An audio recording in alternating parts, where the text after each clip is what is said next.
नमस्कार, आप देख रहे हैं डीडी न्यूज। मैं हूं आपके साथ भावना नैयर। देश और दुनिया की बड़ी और अहम खबरों को लेकर हम हाजिर हैं। शुरुआत कर लेते हैं इस बुलेटिन के इस वक्त की अहम सुर्खियों के साथ। बिहार में महागठबंधन को झटके पर झटका। झारखंड मुक्ति मोर्चा ने 6 सीटों पर चुनाव लड़ने का किया ऐलान। दूसरे चरण के लिए कल नामांकन का अंतिम दिन। महागठबंधन में सीटों को लेकर अब भी उलझन। बिहार विधानसभा चुनाव के पहले चरण की स्क्रूटिनी पूरी। 467 नामांकन रद्द। मढ़ौरा से लोजपा रामविलास की उम्मीदवार और भोजपुरी अभिनेत्री सीमा सिंह का नामांकन रद्द।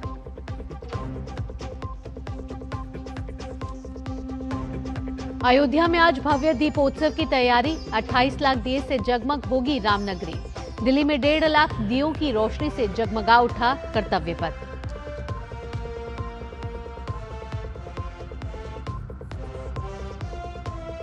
पाकिस्तान और अफगानिस्तान संघर्ष विराम पर हुए सहमत। दोहा में कतर और तुर्की की मध्यस्थता में हुआ समझौता।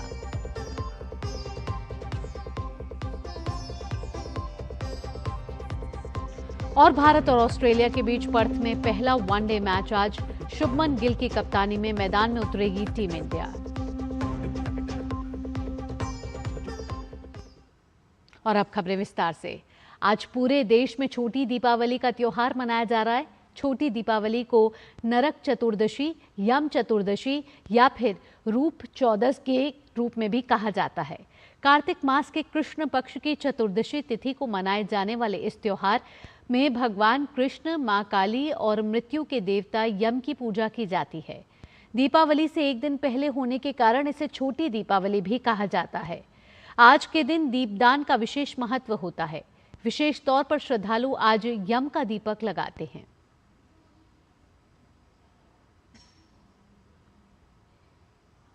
दीपावली के 5 दिवसीय त्योहार की शुरुआत धनतेरस के साथ हुई। पूरे देश में ये त्योहार हर्ष और उल्लास के साथ मनाया गया। देखिए कैसी रही धनतेरस की रौनक।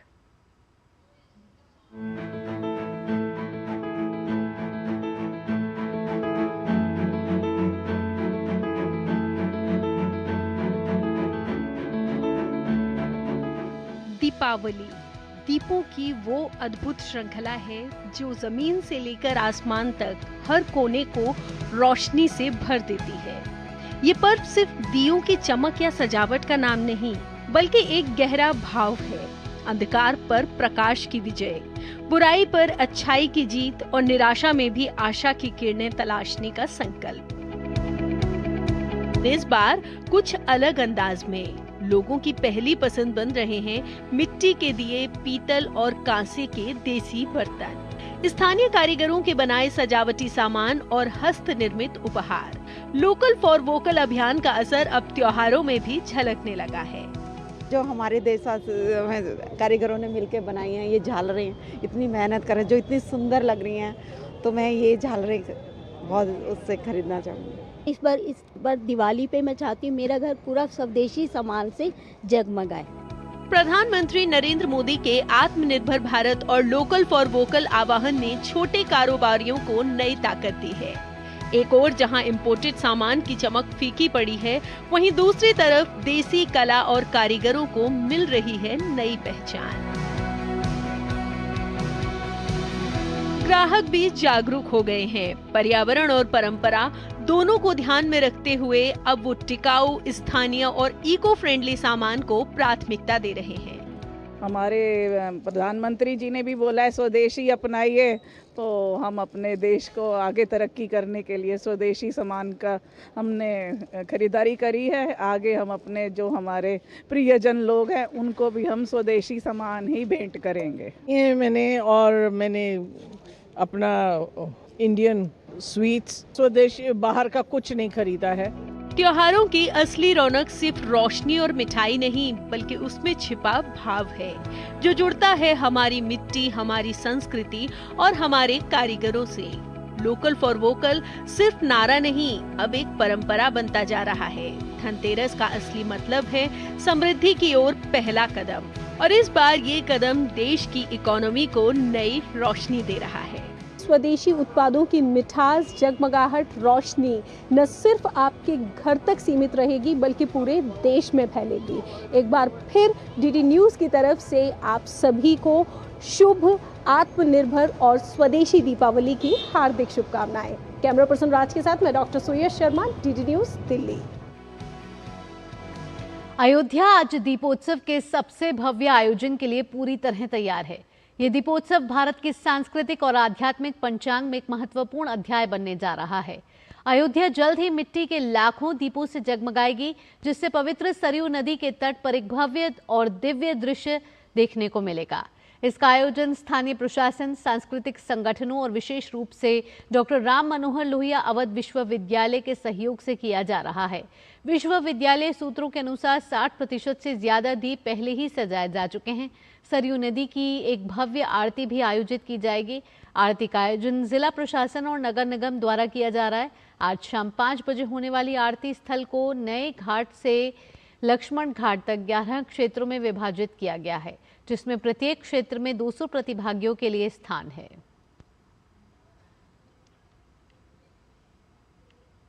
अयोध्या आईजी रेंज प्रवीण कुमार ने कहा है कि हर साल अयोध्या दिए जलाने में नए रिकॉर्ड बनाती है और इस बार भी वही परंपरा जारी रहेगी। यहां सुरक्षा के पुख्ता इंतजाम किए गए हैं। सीसीटीवी और ड्रोन से पूरे आयोजन पर लगातार नजर रखी जा रही है। हर साल नए रिकॉर्ड्स बनते हैं, आरती का हो चाहे वो दियों का, और साथ साथ क्योंकि इसमें 33,000 वॉलंटियर्स हैं, 28 लाख से ऊपर दीपों का प्रज्वलन होगा। 2100 लोगों के द्वारा इसमें आरती की जाएगी, जिसकी रिकॉर्डिंग और सारी व्यवस्थाएं की जाती हैं। सुरक्षा को लेकर के सभी प्रबंध किए गए हैं, अग्नि सुरक्षा, विद्युत सुरक्षा और प्लस जो सीसीटीवी और ड्रोन के माध्यम से लगातार निगरानी, वो सारी चीजें हम लोग कर रहे हैं और सभी के सामंजस्य से, स्थानीय लोगों के सहयोग से और पुलिस फोर्स और प्रशासन के बाद सबके एक टीम वर्क से इसको बहुत बेहतर तरीके से संपन्न कराया जाएगा। और इस समय अयोध्या से जुड़ गए हैं हमारे संवाददाता रामेंद्र का रुख करेंगे। रामेंद्र, सबसे पहले तो आपको छोटी दीपावली की हार्दिक शुभकामनाएं। अयोध्या दुल्हन बनकर तैयार होगी, श्री राम का इंतजार है और राम की पेड़ी पर तैयारियां क्या अब अंतिम रूप ले चुकी हैं और कितना दिव्य और भव्य ये नजारा इस बार भी रहने वाला है? भावना, आप सभी को, जो दिल्ली में बैठे लोग हैं और जो दर्शक हैं, उन सभी को दीपोत्सव पर्व की हार्दिक शुभकामनाएं। भावना, कहा है, तुलसीदास जी ने कहा है कि लाख कल्प काशी बसे, मथुरा कल्प हजार, और एक निमिष सरयू बसे, तुले न तुलसीदास। यानी ये महिमा अयोध्या की है, जहां दीपोत्सव का कार्यक्रम है। आप कैमरामैन से कहेंगे कि दिखाएं ये किस तरीके से अयोध्या सजाई गई है।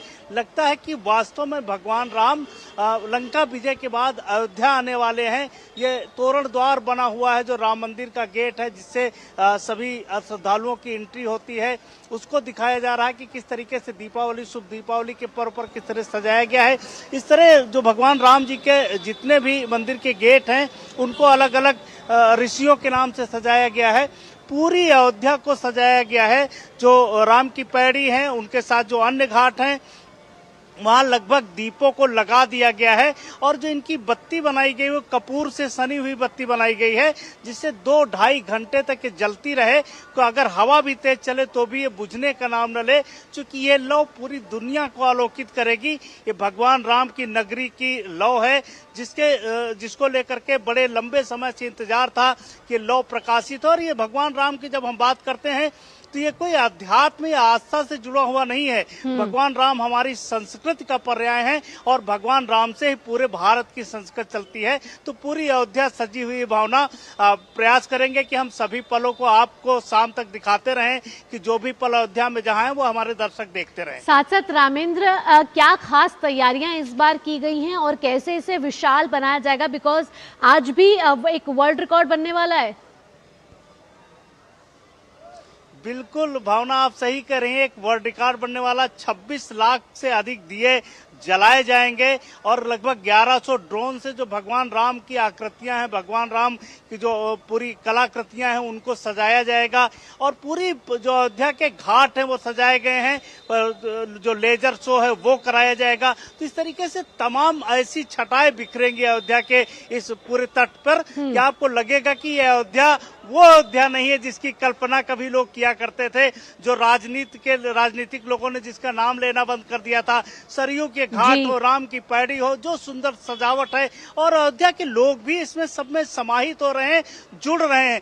दुनिया के जो राम के मानने वाले हैं, जो अपनी संस्कृति को मानने वाले हैं, वो लोग अयोध्या आ रहे हैं। उनके लिए सुरक्षा व्यवस्था चाक चौबंद की गई है, पूरी व्यवस्थाएं ऐसी की गई कि किसी को किसी भी प्रकार की असुविधा न हो। भावना, इसके साथ जो राम की पैड़ी है कितने घाटों में इसको बांटा गया है और प्रत्येक घाट पर कितने दीप जलेंगे?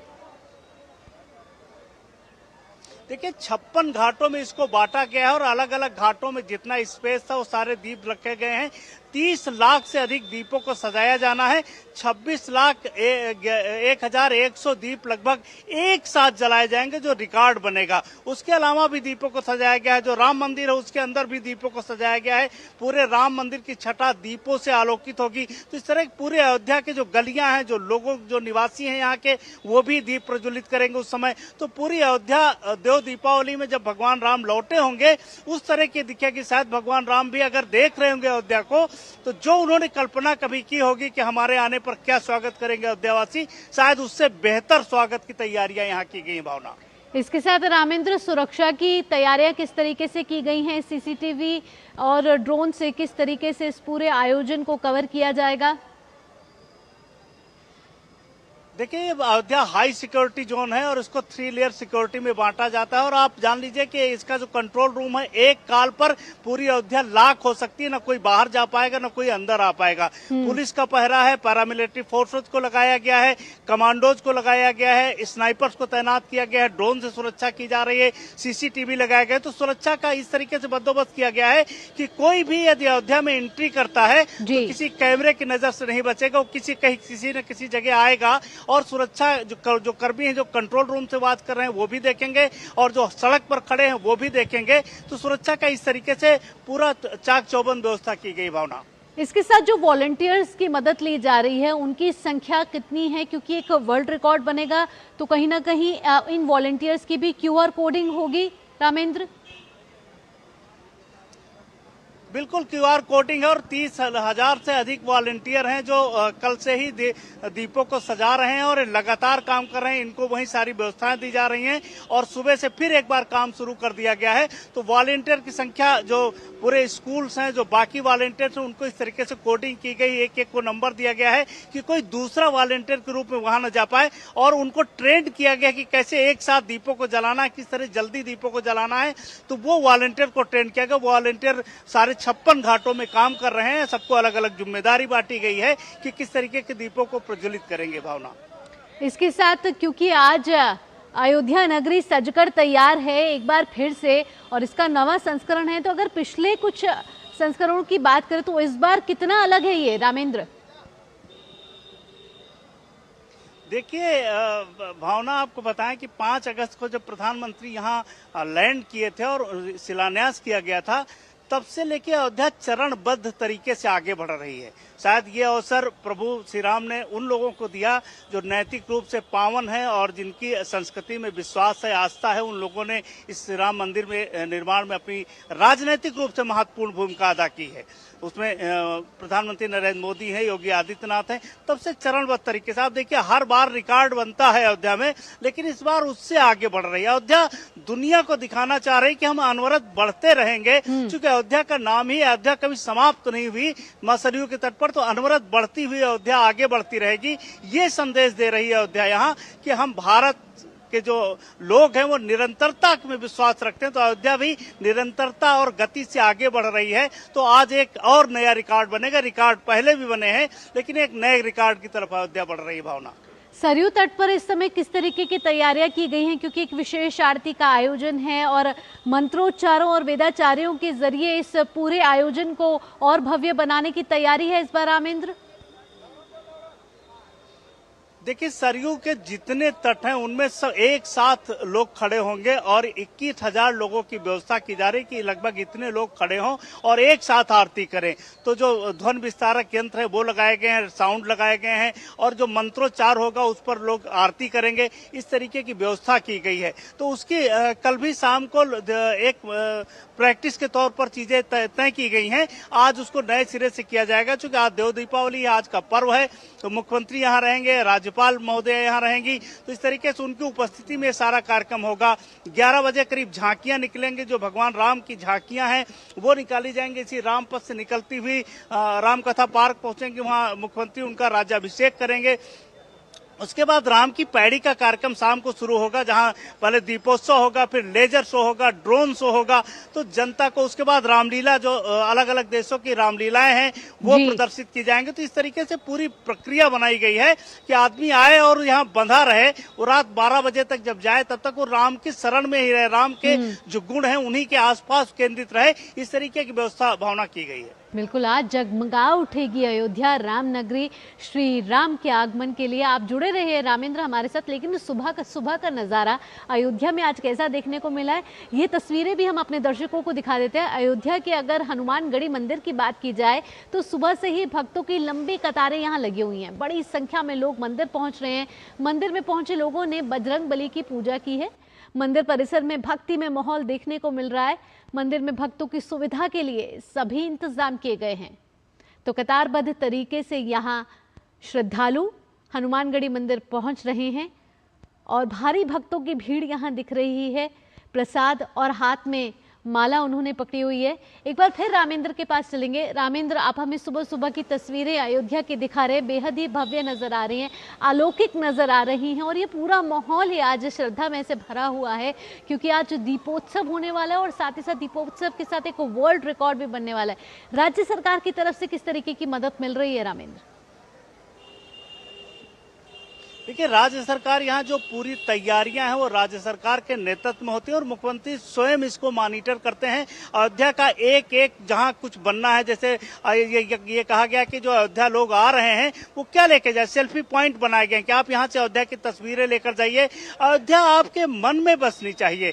देखिए, अयोध्या महत्वपूर्ण इसलिए भावना है कि अयोध्या से जाने वाली जो संस्कृति है वो पूरी दुनिया को आलोकित करे और ये संस्कृति भारत की सभ्यता की किस तरीके से भगवान राम जब जंगल में घूम रहे तो विभीषण आए तो उन्होंने राज तिलक जल से किया विभीषण का, कि जब खुद राजा नहीं थे वो, तब उन्होंने राज तिलक, यानी हमको किसी की जमीन 1 इंच नहीं चाहिए। तो भारत का जो पूरा गौरव है, पूरी संस्कृति है, जो पूरी विचारधारा वो राम में निहित होती है।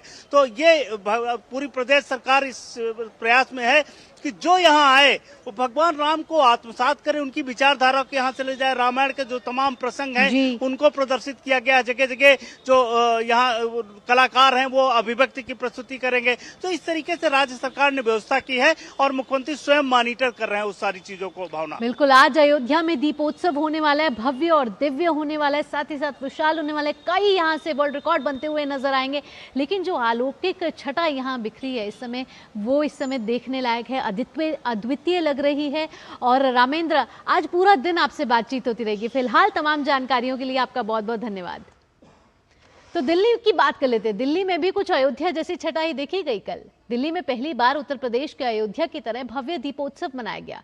कर्तव्य पथ पर 1,51,000 दीपों की श्रृंखला से कर्तव्य पथ जगमगा उठा। साथ ही भव्य ड्रोन शो का आयोजन भी हुआ। कर्तव्य पथ पर इस उत्सव का उद्घाटन करते हुए दिल्ली की मुख्यमंत्री रेखा गुप्ता ने कहा कि दीपोत्सव केवल दीपों का उत्सव नहीं बल्कि एक नई जागृति का अग्रदूत है। उन्होंने कहा कि दिल्ली एक नई कहानी, एक नई इबारत लिख रहा है जिसमें आस्था और आधुनिकता का अद्भुत संगम है। दीपों की जगमगाहट के साथ भव्य ड्रोन शो, रामकथा और सांस्कृतिक प्रस्तुतियों ने उत्सव को यादगार और भव्य बना दिया। रुकेंगे यहाँ एक छोटे से ब्रेक के लिए। ब्रेक के बाद भी खबरों के सिलसिले को जारी रखेंगे। कभी नाच गाना और बेहतरीन खाना, कभी सास बहू की नोक-झोंक में स्वाद का मुस्कुराना, कभी रिश्तों में मुस्कुराहट और स्वाद भरना। असली मसालों का उपहार MDH बनाए खास हर त्योहार, क्योंकि हर रिश्ता है स्वाद से जुड़ा। आइए मनाए खुशियों की दीपावली MDH मसालों वाली। हो गया इंतजाम। किसका? गुड्डी की फीस का। दिखा। 20,000 का लोन तुरंत। पता है कौन दे रहा है, ब्याज कितना है? लोन विनियमित संस्थानों से ही लें और कर्ज उतना जितनी जरूरत, वो भी जांच कर। हो गया इंतजाम। पगार एडवांस में भेजिए। आरबीआई कहता है, सही वित्तीय बर्ताव करे आपका बचाव। ब्रेक के बाद आपका स्वागत है। आइए आगे बढ़ते हुए अब बात कर लेते हैं जीएसटी बचत उत्सव की।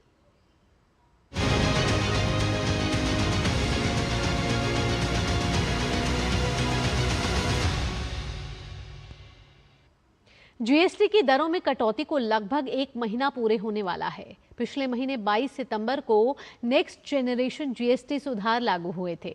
इस समय में इन सुधारों का क्या व्यापक प्रभाव देखने को मिला है, इसी को लेकर धनतेरस के दिन केंद्र सरकार के 3 वरिष्ठ मंत्री मीडिया से मुखातिब हुए और आंकड़ों को सामने रखते हुए बताया कि कैसे स्थानीय किराना दुकानों से लेकर लग्जरी कार शोरूम तक, ऑटो सेक्टर से लेकर ई कॉमर्स तक भारत की अर्थव्यवस्था के सभी क्षेत्रों पर इसका सकारात्मक प्रभाव देखने को मिला है। सरकार ने केवल जीएसटी दरों को कम नहीं किया, बल्कि उपभोक्ता के मनोबल को भी ऊंचा किया है।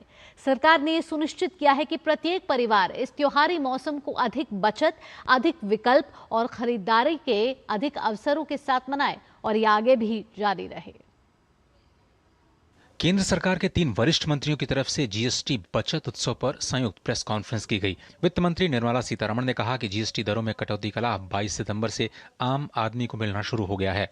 सरकार 54 वस्तुओं में कीमतों में कमी पर कड़ी नजर रख रही है कि क्या कंपनियां जीएसटी का लाभ अंतिम उपभोक्ताओं तक पहुंचा रही हैं या नहीं।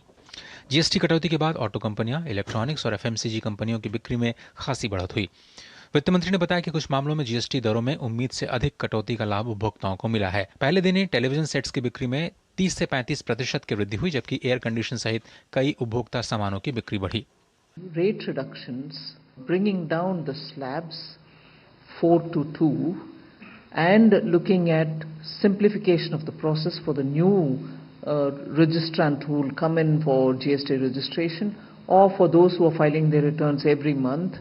I feel the people of India have received it well, in that you find a lot of comments coming from the ground, people coming into shops. Ministers have gone to their respective states to see what is happening. इस मौके पर वाणिज्य मंत्री पीयूष गोयल ने कहा कि प्रधानमंत्री नरेंद्र मोदी ने इस साल आम आदमी को टैक्स में दोहरी राहत देकर के मां लक्ष्मी को घरों में आमंत्रित किया है। इस साल टैक्स कटौती का भारत के निवेश और व्यापार पर कई गुना प्रभाव पड़ा, जिससे हर भारतीय को लाभ होगा। उन्होंने कहा कि S&P ने 18 सालों के बाद भारत की क्रेडिट रेटिंग में सुधार किया है। अंतर्राष्ट्रीय कठिनाइयों के बावजूद भारत इतनी तेजी से प्रगति कर रहा है कि अंतर्राष्ट्रीय मुद्रा कोष को भी इस वर्ष अपने पूर्वानुमान को संशोधित कर 6.6% की वृद्धि दर तक बढ़ाना पड़ा। इस वर्ष पहली तिमाही में 7.8% की ऐतिहासिक वृद्धि देखी गई।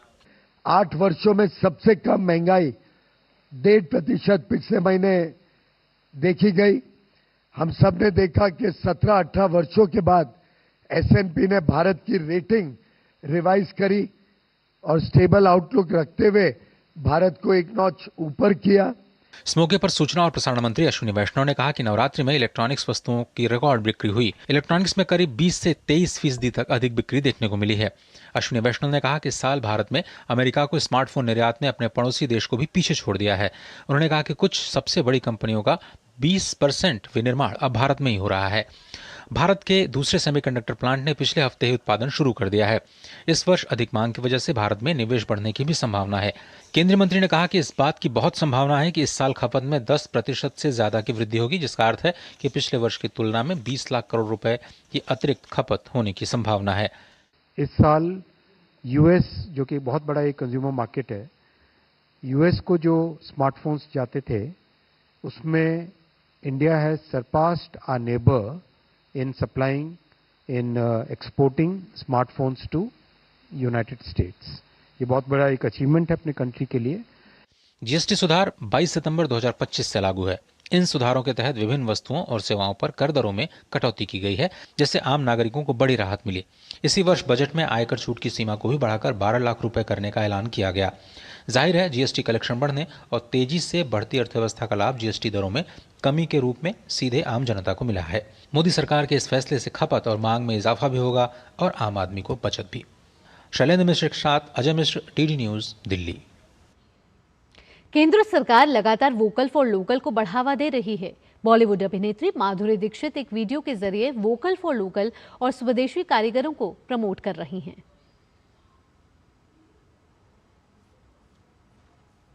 Happy Diwali sir. Thank you so much. फिर आइएगा जरूर। हाँ जी बोली। माधुरी दीक्षित मैडम, आपने तो यहाँ आकर मेरी छोटी सी दुकान की रौनक ही बढ़ा दी। अरे रौनक तो आप बढ़ाती हैं हर घर की, हर दिवाली में।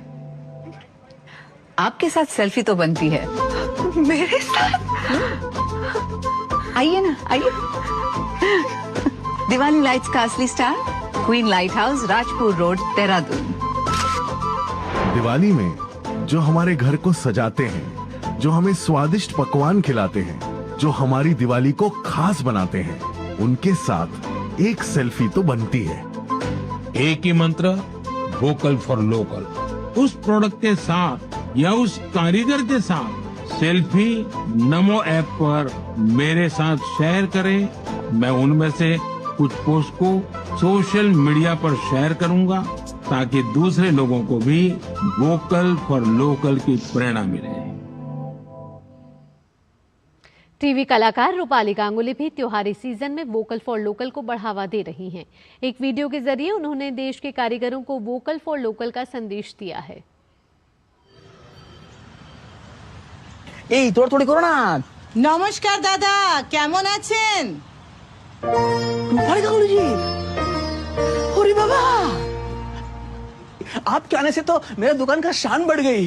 और आपकी साड़ियों से रोज हमारी पहचान बनती है, उसका क्या? अरे अरे बोलिए ना, कौन सा साड़ी दिखाऊं? क्या दिखाऊं? कौन सा साड़ी? ये देखिए, ये बंगाली, ये बनारसी, कांजीवरम, चंदेरी। कौन सा स्टाइल? आज स्टाइल नहीं, मुझे आपकी स्माइल देखनी है। स्माइल? हमारे हर त्योहार में आपकी साड़ियों की तारीफ होती है, तो आपके साथ एक सेल्फी तो बनती है, क्यों? सेल्फी हमारे साथ? है दादा, सेल्फी। इशो त्योहारों में साड़ियों के लिए शुदू विद्या साड़ी कलेक्शन, डॉलीगंज, कोलकाता। सिर्फ कपड़े, दिए, लाइट्स और मिठाई ही नहीं, आप त्योहारों में जो भी सामान लें, स्वदेशी का संकल्प अवश्य याद रखें। कार और मोटरसाइकिल अपने देश में ही बने हों। TV, AC, fridge, smartphone, laptop हमारे देश के नौजवानों ने बनाए हों। एक ही मंत्र, वोकल फॉर लोकल। उस प्रोडक्ट के साथ या उस कारीगर के साथ सेल्फी नमो ऐप पर मेरे साथ शेयर करें। मैं उनमें से कुछ पोस्ट को सोशल मीडिया पर शेयर करूंगा ताकि दूसरे लोगों को भी वोकल फॉर लोकल की प्रेरणा मिले। वहीं स्वदेशी अपनाने के संकल्प के तहत मशहूर कॉमेडियन सुनील ग्रोवर ने कुछ इस अंदाज में उभरते कारीगरों को प्रोत्साहित किया है।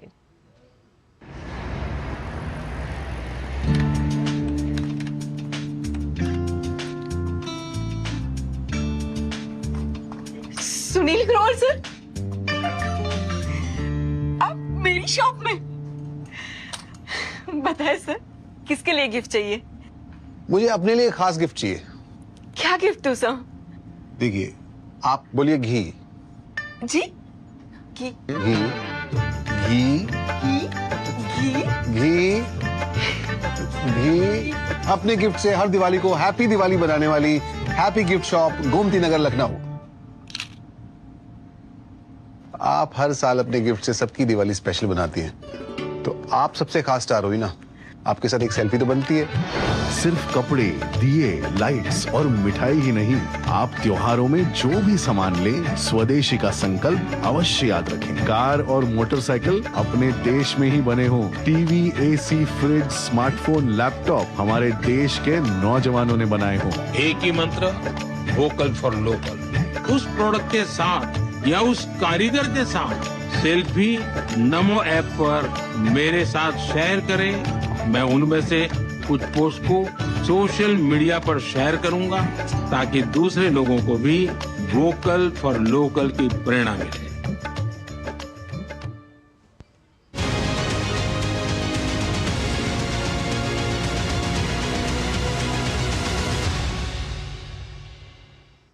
यहाँ ले रहे एक और छोटा सा ब्रेक, जल्द हाजिर होते हैं। कभी नाच गाना और बेहतरीन खाना, कभी सास बहू की नोक-झोंक में स्वाद का मुस्कुराना, कभी रिश्तों में मुस्कुराहट और स्वाद भरना। असली मसालों का उपहार MDH बनाए खास हर त्योहार, क्योंकि हर रिश्ता है स्वाद से जुड़ा। आइए मनाए खुशियों की दीपावली MDH मसालों वाली। राष्ट्रीय पर्व दीपावली की आप सबको बहुत बहुत शुभकामनाएं। आप सभी देशवासियों को दीपावली की बहुत बहुत शुभकामनाएं। ब्रेक के बाद आपका स्वागत है। त्योहारों के मद्देनजर केंद्रीय रेल मंत्री अश्विनी वैष्णव ने शनिवार को नई दिल्ली रेलवे स्टेशन का निरीक्षण किया। इस दौरान उन्होंने स्टेशन पर यात्रियों की सुविधा के लिए बनाए गए होल्डिंग एरिया और मिनी कंट्रोल रूम का जायजा लिया। कंट्रोल रूम में रेल मंत्री ने भीड़ प्रबंधन, ट्रेन संचालन और सुरक्षा व्यवस्था की जानकारी ली। रेल मंत्री ने स्टेशन पर उपस्थित यात्रियों से बातचीत कर उनकी राय और सुझाव भी जाने।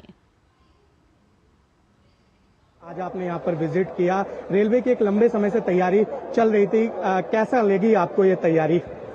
आज पीक रश है और 75,000 अनरिजर्व्ड टिकट्स आज है, जो नॉर्मल किसी दिन में 30,000 के आसपास होते हैं, आज उससे डबल से ज़्यादा है। और ये जो बड़ा होल्डिंग एरिया बनाया और बहुत ही व्यवस्थित तरीके से ऑर्गेनाइज्ड वे में लोगों के आने जाने की व्यवस्था की, इसका बेनिफिट आज मिल रहा है। और पैसेंजर्स से भी बातचीत की है, पैसेंजर्स भी काफ़ी अच्छा सेटिस्फेक्शन इसमें दिखा रहे हैं। देश भर में बहुत ज़्यादा डिमांड है, नेचुरल है, इस समय में दिवाली और छठ का जो सीज़न है बहुत डिमांड है और पूरे ताकत के साथ लगे हुए हैं सबके सब। कंप्लीट हर डिवीज़न में वॉर रूम है, हर जोनल हेडक्वार्टर में वॉर रूम है, रेलवे बोर्ड में भी वॉर रूम बना हुआ है।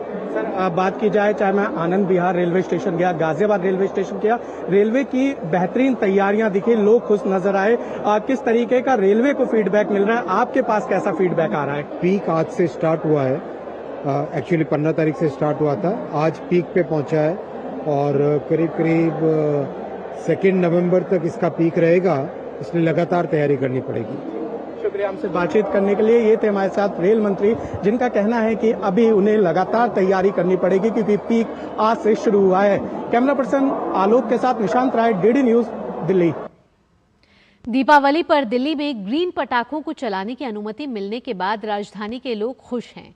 बाजारों में दुकानदारों से लेकर खरीदारों तक सभी के चेहरों पर रौनक साफ नजर आ रही है। देखिए DD न्यूज की संवाददाता डॉक्टर सुवेश शर्मा की एक खास रिपोर्ट।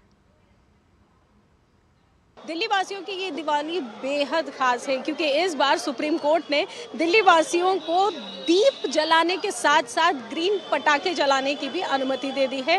कितना कुछ उत्साह दिल्ली वासियों के मन में है और ग्रीन पटाखों की जो सेल है उसे लेकर जो दुकानदार हो चाहे खरीदार हो, उनमें कैसा उत्साह देखने को मिल रहा है। हम आज यहाँ चांदनी चौक में आए हैं और अब हम बात करेंगे अमित जैन से, जो कि यहाँ चांदनी चौक में डीलर हैं और ग्रीन पटाखे दिल्ली वासियों को प्रोवाइड करा रहे हैं। दियों के साथ साथ और रोशनी के साथ साथ इस बार ग्रीन पटाखे जलाने की भी अनुमति मिल गई। कैसा उत्साह देख रहे हैं दिल्ली वासियों? बहुत अच्छा उत्साह है। आप देखिए कितनी भीड़ है ग्रीन पटाखों को खरीदने के लिए। हम बहुत बहुत धन्यवाद देना चाहते हैं दिल्ली गवर्नमेंट का, जो ने इस बार पटाखे दिल्ली वासियों को चलाने के लिए अनुमति दी। स्वदेशी उत्पादों को लेकर के बात हो या GST में गिरावट हो। जी बिल्कुल, आपने सही कहा, GST भी कम है और ये सारा इंडियन पटाखा है जो इंडिया में बना हुआ है, पूरा ग्रीन क्रैकर्स है।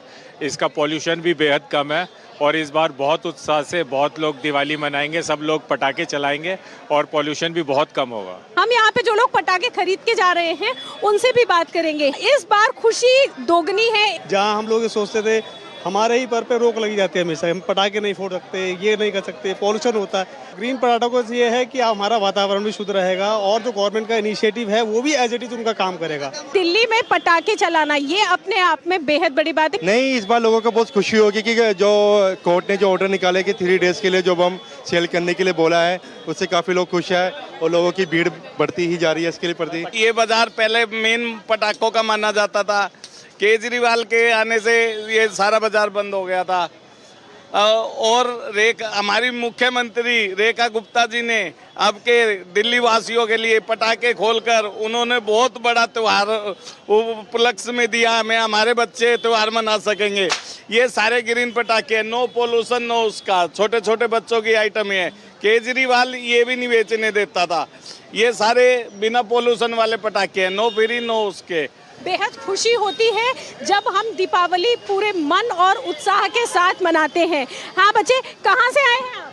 मैं यहाँ पीछे गली गलियान से आया हूँ और केजरीवाल ने पटाखे बैन कर दिए थे तो हमें पटाखे फोड़ने के लिए नहीं मिलते थे, तो अब हम जब से सीएम रेखा गुप्ता आई है तो हम पटाखे बहुत खुशी से फोड़ रहे हैं। दिल्ली वासियों को पटाखे चलाने का मौका मिल गया है, इसको तो यही कह सकते हैं कि सोने पे सुहागा हो गया है। ये दीपावली सभी के लिए बेहद शुभ, आत्मनिर्भर और सुरक्षित दीपावली है। कैमरा पर्सन विकी के साथ मैं डॉक्टर सुयश शर्मा, डीडी न्यूज़, दिल्ली।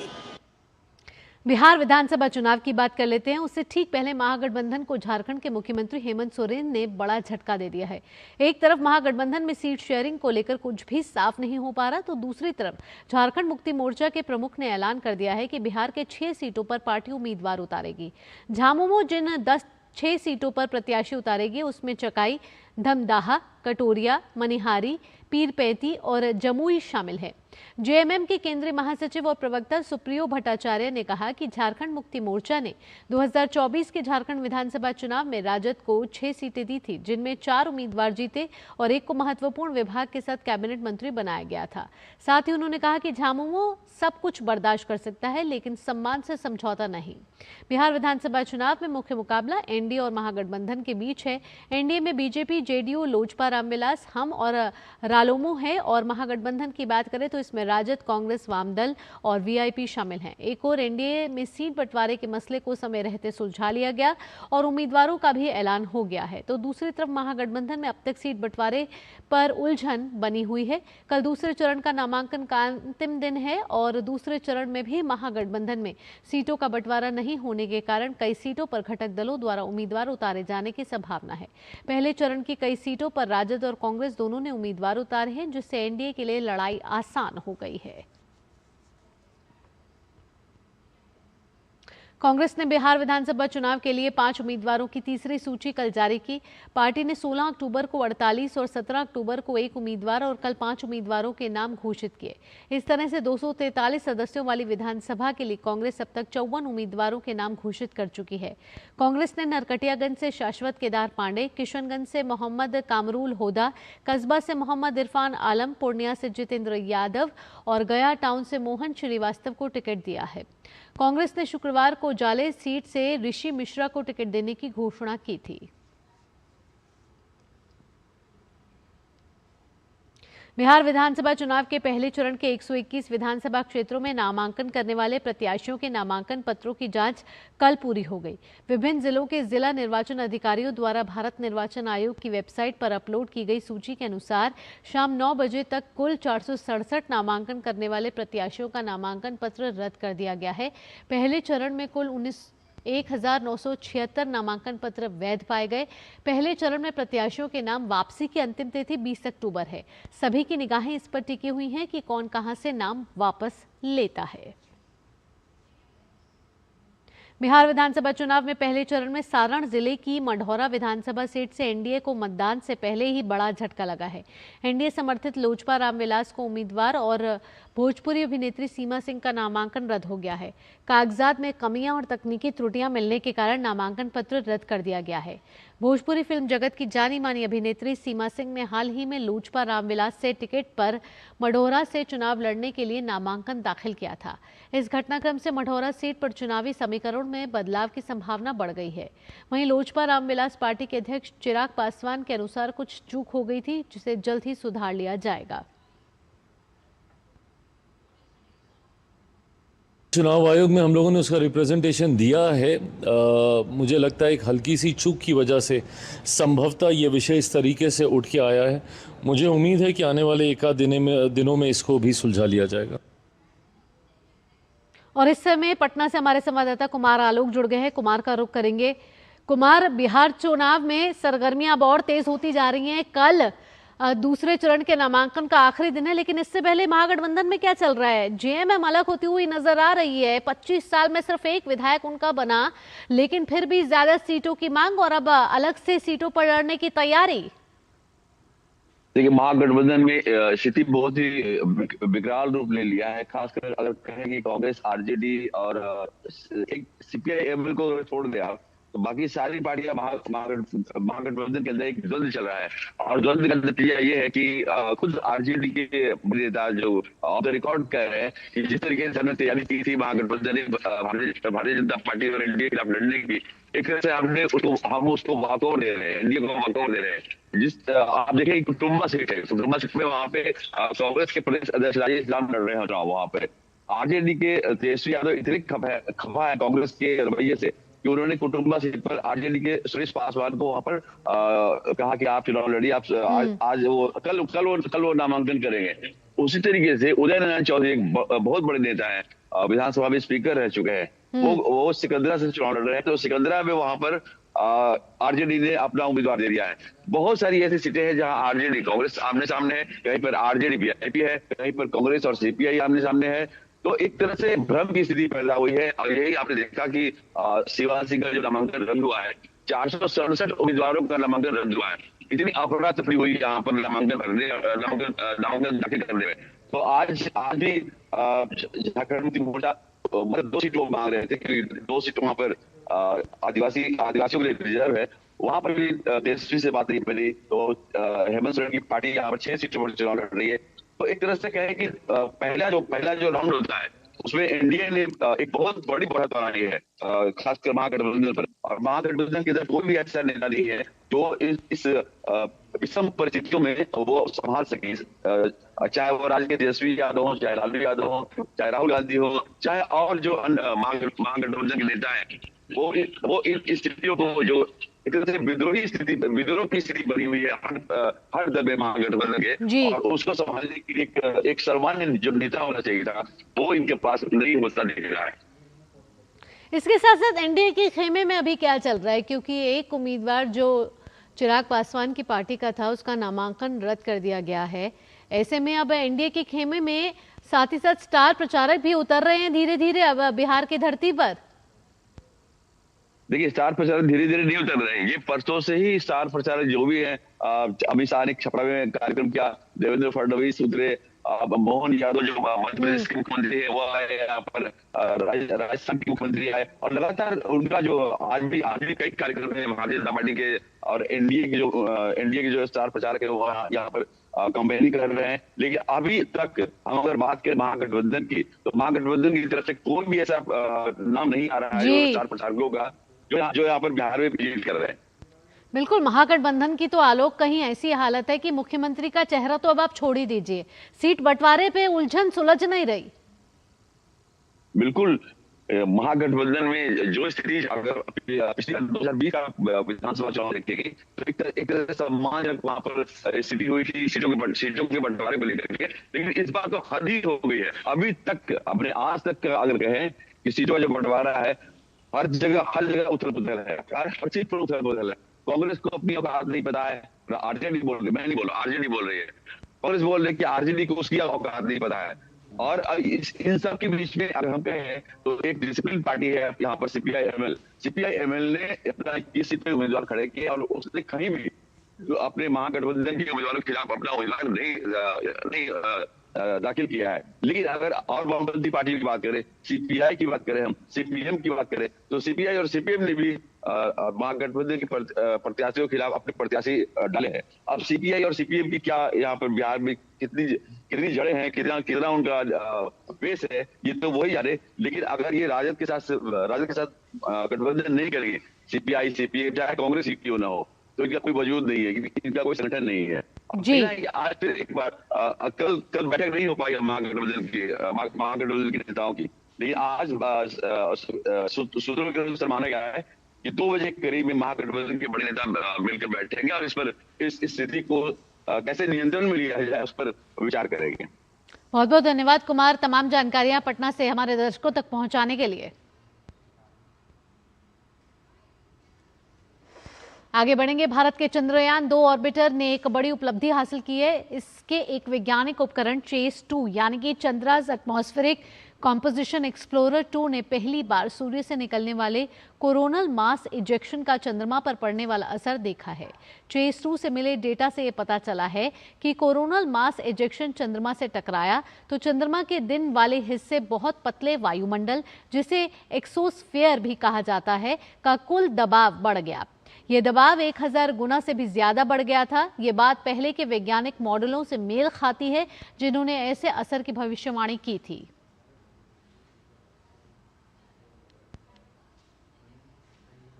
आइए अब अंतर्राष्ट्रीय खबरों का रुख कर लेते हैं। पाकिस्तान और अफगानिस्तान ने तत्काल संघर्ष विराम पर सहमति जताई है। कतर के विदेश मंत्रालय ने आज तड़के ऐलान किया कि पाकिस्तान और अफगानिस्तान कतर के दोहा में आयोजित बातचीत के दौरान संघर्ष विराम पर सहमति बन गई है। कतर के विदेश मंत्रालय ने दोहा में हुई बैठक का बयान सोशल मीडिया पर साझा करते हुए लिखा कि इस्लामिक गणराज्य पाकिस्तान और अफगानिस्तान के बीच दोहा में कतर राज्य और तुर्की गणराज्य की मध्यस्थता में वार्ता का एक दौर आयोजित किया गया। वार्ता के दौरान दोनों पक्ष तत्काल युद्ध विराम और दोनों देशों के बीच स्थायी शांति और स्थिरता को मजबूत करने के लिए तंत्र की स्थापना पर सहमत हुए। खेल की खबरों में भारत और ऑस्ट्रेलिया के बीच रविवार से बहुप्रतीक्षित वनडे सीरीज का आगाज होने जा रहा है। पहला मुकाबला पर्थ के ऑप्टस स्टेडियम में खेला जाएगा। तीनों मैचों की सीरीज में जहां एक तरफ नए कप्तान शुभमन गिल अपनी कप्तानी का आगाज कर रहे हैं, वहीं दूसरी ओर विराट कोहली और रोहित शर्मा एक बार फिर मैदान में नजर आएंगे। चुनौतियों और बदलाव का दौर, युवा जोश और अनुभव का मिश्रण। पर्थ के ऑप्टस स्टेडियम में रविवार को जब भारतीय क्रिकेट टीम ऑस्ट्रेलिया के खिलाफ पहले वनडे के लिए मैदान पर उतरेगी तो क्रिकेट प्रेमियों को कई कहानियां एक साथ देखने को मिलेंगी। भारत और ऑस्ट्रेलिया की भिड़ंत हमेशा से क्रिकेट की सबसे रोमांचक प्रतिस्पर्धा में से एक रही है। हालांकि इस बार कहानी थोड़ी अलग है। यह सीरीज टीम इंडिया के नए युग की शुरुआत मानी जा रही है। शुभमन गिल पहली बार वनडे कप्तान के तौर पर मोर्चा संभालने जा रहे हैं। गिल को मैदान पर विराट कोहली और रोहित शर्मा जैसे अनुभवी खिलाड़ियों का साथ मिलेगा। 3 वनडे की सीरीज से रोहित शर्मा और विराट कोहली 7 महीने बाद अंतर्राष्ट्रीय क्रिकेट में वापसी कर रहे हैं। दोनों ने आखिरी बार मार्च में 2025 चैंपियंस ट्रॉफी में भारत की जीत में हिस्सा लिया था। भारतीय टीम में जहां कोहली और रोहित जैसे अनुभवी बल्लेबाजों से स्थिरता की उम्मीद है, वहीं केएल राहुल, श्रेयस अय्यर, यशस्वी जायसवाल और नीतीश रेड्डी जैसे खिलाड़ियों से आक्रामक शुरुआत की अपेक्षा रहेगी। मोहम्मद सिराज और अर्शदीप सिंह को तेज गेंदबाजी की बागडोर संभालनी होगी। वहीं कुलदीप यादव और अक्षर पटेल स्पिन विभाग का जिम्मा संभालते नजर आएंगे। नया कप्तान, बड़ी चुनौती। नए वनडे कप्तान शुभमन गिल के सामने भी बड़ी चुनौती है। 2027 के वनडे वर्ल्ड कप को ध्यान में रखते हुए गिल को इस फॉर्मेट में कप्तान बनाया गया है। अब उन्हें बल्लेबाजी के साथ कप्तानी की जिम्मेदारी भी बेहतर तरीके से संभालनी होगी। टेस्ट क्रिकेट में शुभमन गिल ने जब से टीम इंडिया की कप्तानी संभाली है, उसके बाद से उनका बल्ला जमकर बोला है। फैंस को वनडे में भी उनसे इसी तरह के प्रदर्शन की उम्मीद रहेगी। चोट से परेशान मेजबान। ऑस्ट्रेलिया के कई स्टार खिलाड़ी चोट के कारण सीरीज से बाहर हो चुके हैं। पैट कमिंस चोटग्रस्त होने के कारण नहीं खेल रहे हैं। वहीं सीरीज से ठीक पहले स्टार ऑलराउंडर कैमरन ग्रीन भी सीरीज से बाहर हो गए हैं। उनकी जगह मार्नस लाबुशेन को शामिल किया गया है। हालांकि भारतीय टीम ऑस्ट्रेलिया को हल्के में लेने की गलती नहीं करेगी। कप्तान मिचेल मार्श के साथ ट्रेविस हेड भारत के लिए खतरनाक साबित हो सकते हैं। वहीं गेंदबाजी में हेजलवुड और मिचेल स्टार्क को खेलना भारत के लिए आसान नहीं होने वाला। भारत और ऑस्ट्रेलिया के बीच अब तक कुल 152 वनडे मैच खेले जा चुके हैं। इनमें से भारत ने 58 जीते हैं, जबकि ऑस्ट्रेलिया 84 बार विजयी रहा है। 10 मैच बिना किसी परिणाम के समाप्त हुए। पर्थ के ऑप्टस स्टेडियम में भारतीय टीम ने कभी कोई वनडे नहीं खेला है। ऐसे में टीम इंडिया यहां पर जीत के साथ अपने अभियान की शुरुआत करने उतरेगी। Sports desk, DD news. और इस समय हमारे स्पोर्ट्स जर्नलिस्ट गौरव कुमार हमारे साथ जुड़ गए हैं। आइए सीधा उनका रुख करेंगे। गौरव, अगर आज की बात की जाए, बेहद रोमांचक इस मैच की उम्मीद की जा रही है। पर्थ में होने वाले इस मैच में आज है छोटी दीपावली। माना जा रहा है कि रनों की आतिशबाजी होने वाली है और जब शुभमन गिल की कप्तानी है उस पर सभी की नजरें टिकी हुई हैं इस समय। बिल्कुल भावना, एक कहना पड़ेगा कि एक नए अध्याय की जो है वो शुरुआत होने जा रही है शुभमन गिल को लेकर के, क्योंकि जिस तरह से हमने देखा था कि उनकी जो टेस्ट कैप्टनसी, जिस तरह से उन्होंने अद्भुत प्रदर्शन किया टेस्ट कैप्टनसी में, अपने आप को चाहे वो इंग्लैंड की सरजमी पर जाकर के सीरीज़ को ड्रॉ कराना हो या फिर वेस्टइंडीज़ के खिलाफ जिस तरह से हमने देखा कि वाइट वॉश हुई सीरीज़, टीम इंडिया ने क्लीन स्वीप किया। तो अब एक बड़ी चुनौती यहाँ पर उनके सामने है, क्योंकि अब पहली बार वो वनडे के कैप्टन के तौर पर, बताओ कैप्टन के तौर पर टीम के सामने हैं और टीम का एक लीडरशिप वो उस ज़मीन पे जाके कर रहे हैं जो कि ऑस्ट्रेलिया की ज़मीन है, जहां पर ऑस्ट्रेलिया चाहे हम रिपोर्ट देख रहे थे कि उनके मेजर खिलाड़ी जो हैं वो इस सीरीज़ से बाहर हैं, लेकिन उसके बावजूद क्योंकि टीम जब अपने होम ग्राउंड पे होती है तो एक एक्स्ट्रा सपोर्ट जो होता है, एक्स्ट्रा जो गेन होता है, वो कहीं ना कहीं जो मेज़बान टीम को हासिल होता है वो उनके पास है। और अगर बात करें भारतीय टीम की, तो यहाँ पर साफ तौर पर जो नज़रें हैं वो कहीं ना कहीं रोहित शर्मा और विराट कोहली पे भी रहने वाली है, क्योंकि ये दोनों जो हैं वो 7 महीने के बाद क्रिकेट के मैदान पर, कहना पड़ेगा कि वनडे में जो है, आईपीएल तो बीच में उन्होंने खेला था, लेकिन वनडे में जो है वो दोनों 7 महीने के बाद वापस आ रहे हैं। और एक बार और सबसे बड़ी बात क्या थी कि जब इस सीरीज़ के लिए जब अनाउंसमेंट हुआ और जब टीम जो पहुंची ऑस्ट्रेलिया, तो ये दोनों खिलाड़ी जो हैं वो प्रैक्टिस सेशन में नज़र आए और अपने आप को एकदम कहना पड़ेगा कि जिस तल्लीनता के साथ लगे हुए थे, वो कहीं ना कहीं इनके अंदर की जो वनडे की जो रन बनाने की जो भूख है उसको भी कहीं ना कहीं सामने रखती है। और सबसे बड़ा चेहरा क्या होता है कि कहीं ना कहीं एक टीम का ड्रेसिंग रूम जो है वो एक साथ दिखे, वो एक बड़ी चुनौती होती है। तो उस पर भी ये दोनों खिलाड़ी जो हैं वो शुभमन गिल से काफी बात करते हुए नजर आए, उनको भरोसा दिलाते हुए नजर आए। और ये बात खुद कैप्टन ने भी कही कि उन्हें विराट और रोहित, क्योंकि जब मैदान पे होंगे तो एक अलग कंडीशन होगी, उस कंडीशन के बीच में ऐसे एक्सपीरियंस खिलाड़ी जो अब साथ होते हैं तो एक दूसरे तरीके का एक अलग तरीके का मिश्रण आज दिखने वाला है, क्योंकि शुभमन गिल की कप्तानी होगी और रोहित शर्मा और विराट कोहली का जब साथ होगा तो टीम एक मजबूत टीम नजर आ रही है। गेंदबाजी की भी बात कर लेते हैं, अगर अनुभवी गेंदबाज अगर क्या इस बार ही लग रहा है कि मिसिंग है इस टीम में? देखिए, हम ये नहीं कह सकते कि अनुभवी गेंदबाज मिसिंग है, क्योंकि जिस तरह से भावना हमने देखा है कि टीम इंडिया में जो बेंच स्ट्रेंथ है वो कई बार इस तरह की निकल करके सामने आई है कि बहुत से खिलाड़ियों को जो है वो मौका नहीं मिल पाता है। और जब आप बात करते हैं 2027 विश्व कप की, तो ऐसे में आपको पूल की जो एक खोज होती है कि कौन से हमारे वो खिलाड़ी हैं जो इस स्क्वाड में ठीक बैठते हैं। हालांकि खिलाड़ियों से चर्चा नहीं की जाती, उनको बताया तक भी नहीं जाता, लेकिन उनके प्रदर्शन पर कहीं ना कहीं एक नज़र जो है वो बनी रहती है, सिलेक्टर्स की भी नज़र बनी रहती है। तो ऐसे में हर्षित राणा हैं, अर्शदीप सिंह हैं, ये वो खिलाड़ी हैं जिन्होंने पहले भी टीम इंडिया के लिए बेहतर प्रदर्शन किया है, अपने आप को सामने रखा है।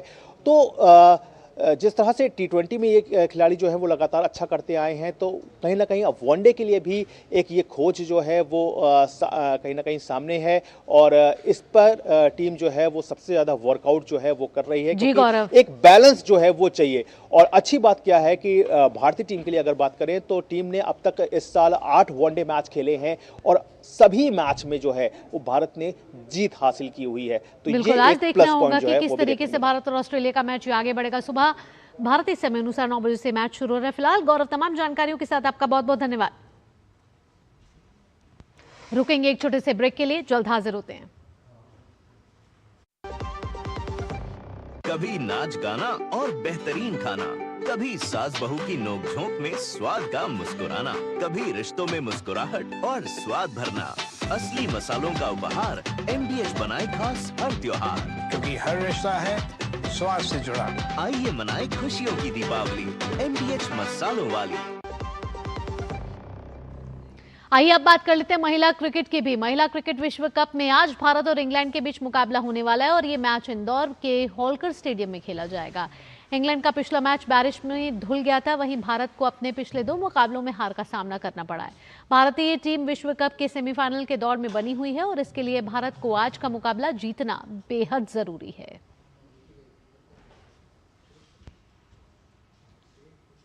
पेरिस ओलंपिक में 50 मीटर राइफल 3 पोजीशन में देश को कांस्य पदक दिलाने वाले भारतीय निशानेबाज स्वप्निल कुसाले का मानना है कि देश में जिस तरह से खेलों को बढ़ावा देने की दिशा में सरकार की ओर से कदम उठाए गए हैं, उसी का नतीजा है कि निशानेबाजी में न केवल नई प्रतिभाएं सामने आ रही हैं।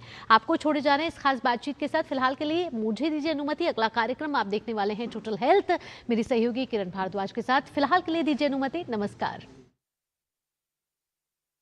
स्वप्निल कुसाले वो नाम है जिन्होंने निशानेबाजी से पेरिस ओलंपिक में देश को गौरवान्वित किया था, लेकिन इन दिनों वो क्या कुछ कर रहे हैं सीधे उन्हीं से जानते हैं। स्वप्निल, पेरिस ओलंपिक की एक अच्छी याद रही है आपके साथ ब्रॉन्ज मेडल के तौर पे, लेकिन अब चीज़ें बदल गई हैं। अब एशियन गेम्स और उसके बाद LA ओलंपिक। इस साल वर्ल्ड चैम्पियनशिप भी है एंड अभी जो कैंप था हमारा तो आई थिंक 18 को ख़त्म होने वाला है, but working on the process and जैसे जो चीज़ें पिछले टाइम कमियां रह गई थी तो उसके ऊपर बहुत बारीकी से ध्यान दिया जा रहा है। जो पिछला परफॉर्मेंस होता है वो कहीं ना कहीं एक आपको बूस्टअप तो करता ही है, लेकिन जब आप उसी सेम कंपटीशन में जब उतरने की कोशिश करते हैं या उससे पहले जो क्वालिफायर्स खेलते हैं तो क्या मन में दिमाग में उससे बेहतर करने का कुछ रहता है या रहता है मन में कि क्या हम इससे को मार्क को आगे हासिल कर सकते हैं? पिछला वाला मेडल तो चला गया, उसके ऊपर ध्यान देके कोई मतलब नहीं है एंड वो हमें ऐसा है कि जो प्रेजेंट में है उस पर ज़्यादा फोकस होना पड़ता है एंड आई थिंक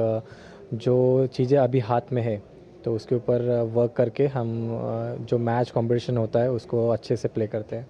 अभी कैसे देख रहे हैं देश में शूटिंग के खेल को? काफ़ी बढ़िया रहा, इवन जूनियर कॉम्पिटिशन्स था वर्ल्ड कप का, इवन एशियन चैम्पियनशिप था तो उसमें काफ़ी बढ़िया प्रदर्शन रहा शूटिंग टीम का एंड ये सब कुछ फेडरेशन का सपोर्ट, गवर्नमेंट का सपोर्ट एंड बाकी एथलीट की मेहनत की वजह से सब कुछ है। तो I think it's really good thing that India काफ़ी आगे बढ़ रहा है शूटिंग में। LA ओलंपिक के लिए क्वालिफाई करना भी एक बड़ी चुनौती रहेगी, तो उसको किस तरह से आप अभी से टारगेट लेकर क्या कुछ चल रहे हैं? मेरा गोल जो है उसके लिए काफ़ी सेट करके रखा है कि कब क्या कैसे कॉम्पिटिशन्स कहाँ पे इम्पोर्टेंट होती है एंड ऑब्वियसली LA तो इम्पोर्टेंट है ही, बट जो प्रेजेंट है कंपटीशन उसके ऊपर ज़्यादा फोकस करके उसको हासिल करना ये मेरा लक्ष्य है। ज़ाहिर तौर पर स्वप्निल कुसाले जो हैं वो अपने अभी वर्तमान में अपने आप को एक नए सिरे से तैयार कर रहे हैं। पिछला उन्होंने जो कुछ भी हासिल किया है उसको एक तरफ रख करके आगे की जो तैयारी है उसको वर्तमान पे सामने रख कर आगे बढ़ रहे हैं। कैमरामैन राजेश रेड्डी के साथ मैं गौरव कुमार, DD न्यूज़, दिल्ली।